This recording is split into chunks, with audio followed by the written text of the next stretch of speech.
नमस्कार दोस्तों, स्वागत है आपके अपने चैनल विपुल एजुकेशन पर और मैं हूं आपका दोस्त विपुल राजपुरोहित। दोस्तों, हम जो है आज मनोविज्ञान की कक्षा में बुद्धि का एक महत्वपूर्ण सिद्धांत पढ़ेंगे जो कि है हार्वर्ड गार्डनर का बहुबुद्धि सिद्धांत। दोस्तों, इससे पहले भी हमने बुद्धि के सिद्धांतों पर 2 वीडियो बनाए, आपने नहीं देखे तो इस वीडियो के आई बटन में उन दोनों वीडियो का लिंक मिल जाएगा, आप जाकर उनको देख सकते हैं। आज दोस्तों हमारी चर्चा का विषय रहेगा हार्वर्ड गार्डनर का बहुबुद्धि सिद्धांत।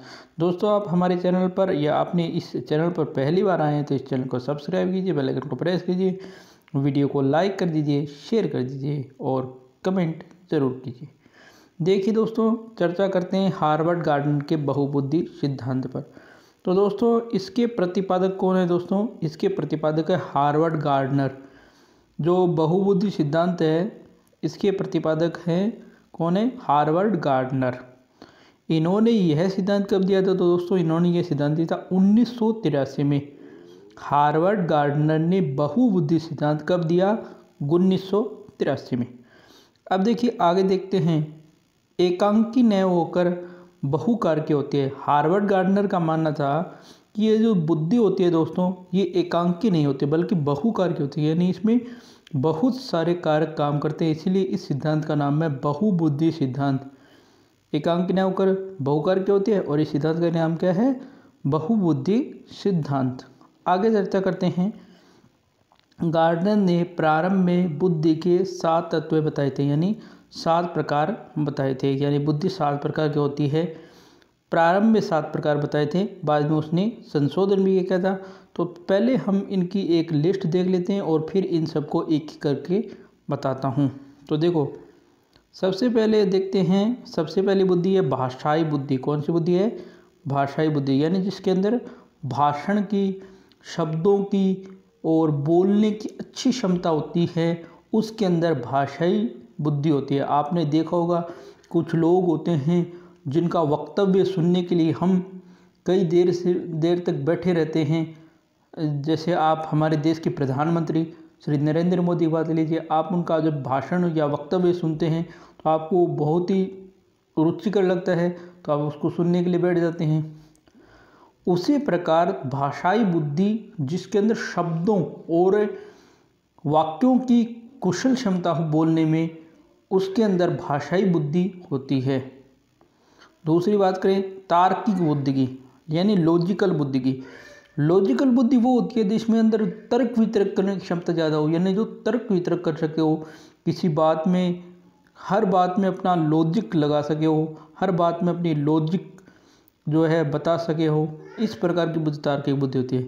स्थानिक बुद्धि दोस्तों, जिसमें कल्पना से संबंधित होते हैं, जो कल्पना करने में योग्य हो, जो दिवा स्वप्न कर सके, यानी जो दिवा स्वप्न में खो सके, यानी उसमें कल्पना इतनी अनियमित हो, असीमित हो कि वो कल्पना में कहीं भी पहुंच सकता है। अगली बात करें शारीरिक गतिज बुद्धि की। शारीरिक गतिज बुद्धि दोस्तों शरीर से संबंधित होती है। शरीर पर नियंत्रण रखना, शरीर के अंगों के संचालन पर नियंत्रण रखना, इस प्रकार से ये शारीरिक गतिज बुद्धि है।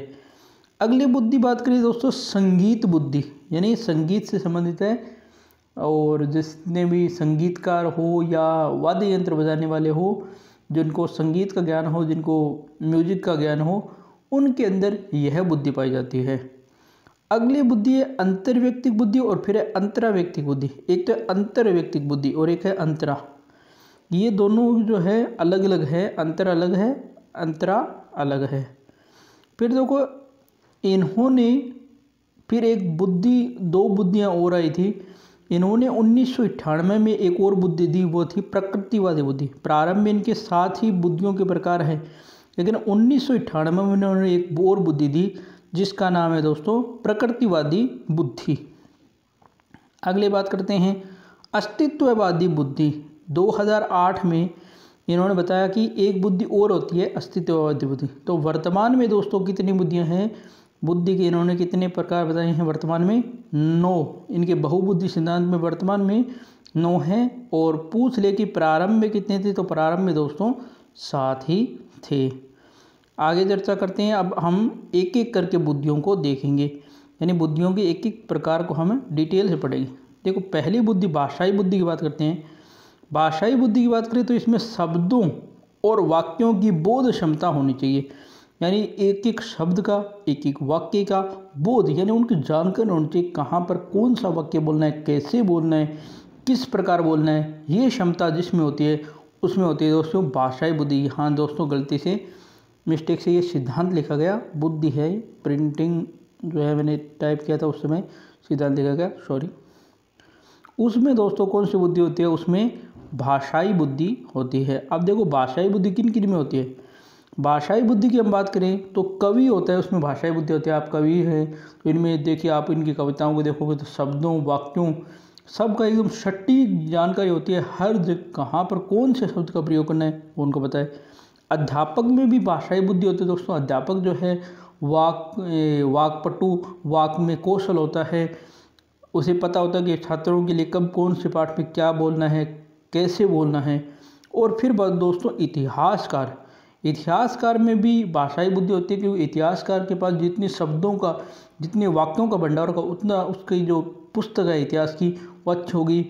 जैसे वो किसी युद्ध को देखता है तो युद्ध को देखने के बाद उसे प्रत्यक्ष अनुभव अपने शब्दों में ढालता है, उतना ही वह उसका अच्छा वर्णन कर पाता है, उसका सही से वर्णन कर पाता है। आगे हम बात करते हैं तार्किक बुद्धि की। तार्किक बुद्धि में देखो दोस्तों, इसमें 3 पॉइंट हैं। एक तो है तर्क करने की क्षमता होनी चाहिए, यानी किसी भी चीज़ का तर्क करने की क्षमता होनी चाहिए। ये नहीं कि कोई बात कह दी उससे वैसे ही एट इट इज़ मान ले, नहीं, उस पर तर्क करना। दूसरा अंक पहचानने की दक्षता, यानी अंकों को पहचानने की दक्षता होनी चाहिए उसके अंदर। और तीसरा है गणित की प्रक्रिया में दक्ष, यानी जो गणित की संक्रियाएँ हैं, चाहे आप जोड़ बाकी गुणा भाग मानो या कोई भी मानो, उसमें दक्ष होना चाहिए। यानी तार्किक बुद्धि को आप गणितीय योग्यता बुद्धि भी कह सकते हैं। तार्किक को गणितीय योग्यता बुद्धि भी कहा जा सकता है, यानी ये गणित से संबंधित जितने भी होंगे उनमें ये बुद्धि पाई जाएगी। जैसे गणितज्ञ हैं, वैज्ञानिक हैं, जो भी हैं जिनका गणित से संबंध होता है, उनके अंदर वैज्ञानिक और गणितज्ञ दोनों में अंदर तार्किक बुद्धि मौजूद रहेगी। अगली बात करते हैं स्थानिक बुद्धि की। दोस्तों स्थानिक बुद्धि में जो कल्पना करने की क्षमता या योग्यता है वो स्थानिक बुद्धि में आती है। यानी जो कोई कल्पना करने की क्षमता, कल्पना करने की जो क्षमता है उसकी योग्यता है वो किस में आएगी दोस्तों, वो स्थानिक बुद्धि में आएगी। कैसे, सपोज जैसे इसके उदाहरणों में देखो, चित्रकार है, चित्रकार अपनी कल्पना के द्वारा कितना सुंदर चित्र बना सकता है, किसी को बिना देखे उसका चित्र बना सकता है। जैसे मूर्तिकार है, कितनी अपनी कल्पना करके एक मूर्ति बना देता है, कैसे कैसे आकार दे देता है।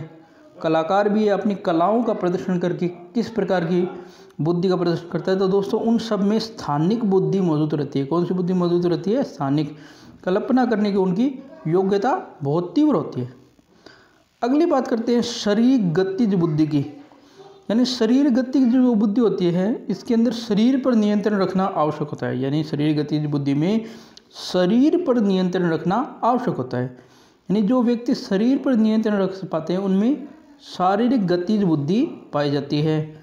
इनमें कौन शामिल होंगे दोस्तों, इसमें जितने भी आपके खिलाड़ी हैं, धावक हैं या जिम्नास्टिक जो भी है, मुक्केबाज हैं, ये सब के सब दोस्तों इसमें शामिल होते हैं, क्योंकि इन सबको अपने शरीर पर नियंत्रण रखने की कला होती है।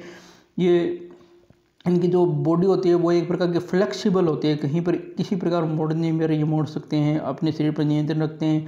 आपने क्रिकेट का गेम देखा होगा, किस प्रकार खिलाड़ी डाई मारते हैं, किस प्रकार कैच लेते हैं, तो वो सब उनकी दोस्तों शरीर पर नियंत्रण होता है इस प्रकार। आगे हम बात करते हैं संगीतीय बुद्धि की। संगीतज्ञ जो बुद्धि होती है इसके अंदर संगीतकार, गज़लकार, गायक जो भी होते हैं उनके अंदर ये बुद्धि होती है, जो संगीत के जानकार होते हैं, जिनके अंदर संगीत में रुचि होती है, संगीत की योग्यता होती है, उनमें ये बुद्धि होती है। अगली बात करते हैं व्यक्तिक आत्म बुद्धि या अंतराव्यक्तिक बुद्धि की।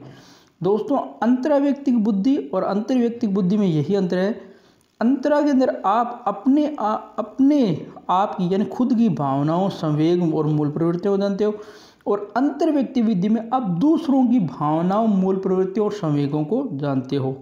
ये आपको ध्यान रखना है कि अंतरादय तो अपना और अंतरादय तो दूसरों का। यानी इसमें तो अपने आप को, और इसके अंदर आप दूसरों की भावनाओं, उनकी मूल प्रवृत्तियों को जानते हैं। अब बात करते हैं प्रकृतिवादी बुद्धि की। प्रकृतिवादी बुद्धि की बात करें दोस्तों, प्रकृतिवादी जो बुद्धि है ये 1998 में दी गई थी। इसमें प्रकृति में मौजूद तत्वों को समझना होता है, यानी प्रकृति में जितने भी तत्व मौजूद है उन तत्वों को कैसे समझा जाए, किस प्रकार समझना है। जिसमें यह बुद्धि होती है उसमें दोस्तों प्रकृतिवादी बुद्धि होती है। जैसे किसान है, किसान को पता होता है कि खेत में किस समय कौन सी फसल उगानी है, खेत में कैसी फसल उगानी है, वो किसान को पता होता है। जीव वैज्ञानिक जितने भी होते हैं उनको भी पता होता है, वनस्पति वैज्ञानिक है उनको भी पता होता है किस प्रकार की मिट्टी के लिए किस प्रकार का पौधा उचित रहेगा। मौसम वैज्ञानिकों को प्रकृति का अंदाज़ा होता है कि वो बता देते हैं कि आज बारिश होगी कि नहीं होगी, इस प्रकार। तो ये सब दोस्तों प्रकृतिवादी बुद्धि वाले होते हैं, जिनको प्रकृति के अंदर जो मौजूद तत्व होते हैं उनको समझते हैं। अंतिम बुद्धि की बात करते हैं अस्तित्ववादी बुद्धि, जो कि 2008 में दी। इसमें अस्तित्ववाद की विचारधारा होती है और इससे बुद्धि से रिलेटेड लोग दर्शन शास्त्र और संसार में जितने भी रहस्य होते हैं उनको खोदने वाले होते हैं। यानी वो सोचते हैं कि संसार में ये जो रहस्य हैं ये क्यों है, इस प्रकार उनको खोदने वाले होते हैं। तो इसमें दोस्तों हम शामिल करेंगे जो इतने भी योगी हैं, संत हैं, दार्शनिक हैं, उन सबको हमें शामिल कर देंगे, यानी इसके अंदर इनको शामिल कर देंगे। ठीक है दोस्तों। और आज मैं आपके लिए एक क्वेश्चन छोड़ के जा रहा हूँ। आपको बताना है कि राम गणित में होशियार है, तो बताओ उसमें कौन सी बुद्धि कारक हार्वर्ड गार्डनर के अनुसार कौन सी बुद्धि है। राम गणित में होशियार है, बताओ हार्वर्ड गार्डनर के अनुसार उसमें कौन सी बुद्धि है। ठीक है दोस्तों, तो यह था आज का वीडियो। आपको ये वीडियो कैसा लगा? अगर वीडियो पसंद आए तो वीडियो को लाइक करें, शेयर करें, कमेंट करें। चैनल सब्सक्राइब नहीं किया चैनल को सब्सक्राइब करें, बेल आइकन को प्रेस करें। धन्यवाद दोस्तों। जय हिंद, जय भारत।